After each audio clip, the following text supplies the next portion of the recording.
દર્શક મિત્રો, ગુજરાતમાં ગેરકાયદેસર રહેતા બાંગ્લાદેશીઓ પર પોલીસની તવાઈ બોલાવવામાં આવી છે। અમદાવાદ, સુરત, વડોદરામાં પોલીસને કડક હાથે કાર્યવાહી ચાલી રહી છે।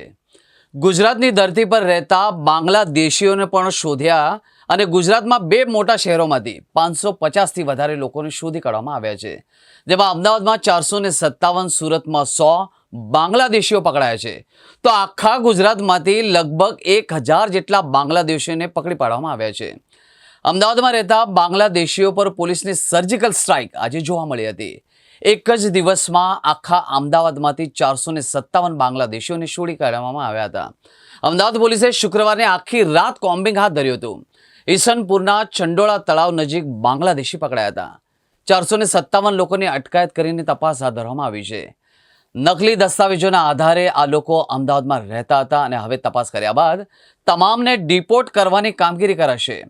અગાઉ 3 મહિનામાં પોલીસે 127 લોકોને પકડી પાડ્યા હતા।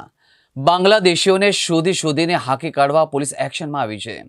ત્યારે સુરતના જેસીપી ક્રાઇમ શરદ સિંગલે કહ્યું હતું કે શહેરમાંથી 457 ગેરકાયદેસર રહેતા બાંગ્લાદેશીઓને ડિટેન કરવામાં આવ્યા છે।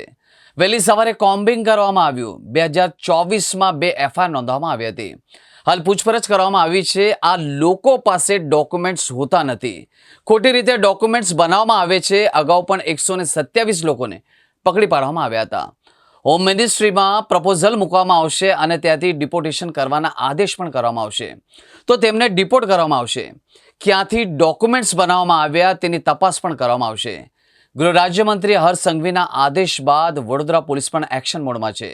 પોલીસે અલગ અલગ ટીમો બનાવી ગેરકાયદેસર રહેતા બાંગ્લાદેશી તેમજ પાકિસ્તાનના નાગરિકોની તપાસ પણ શરૂ કરી છે। વડોદરામાં ગેરકાયદેસર રહેતા બાંગ્લાદેશી નાગરિકોની સંખ્યા નહીવત છે। પોલીસ ઇન્ટેલિજન્સ એજન્સીના ઇનપુટના આધારે કાર્યવાહી કરશે। ત્યારે વડોદરામાં રહેતી પાકિસ્તાની મહિલાને પરત મોકલવામાં આવી છે।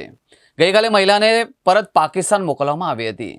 તો બીજી તરફ જૂનાગઢ જિલ્લામાંથી શોર્ટ ટર્મ વિઝાવાળા 3 પાકિસ્તાની નાગરિકોને દેશ છોડવા આદેશ પણ કરવામાં આવ્યો હતો।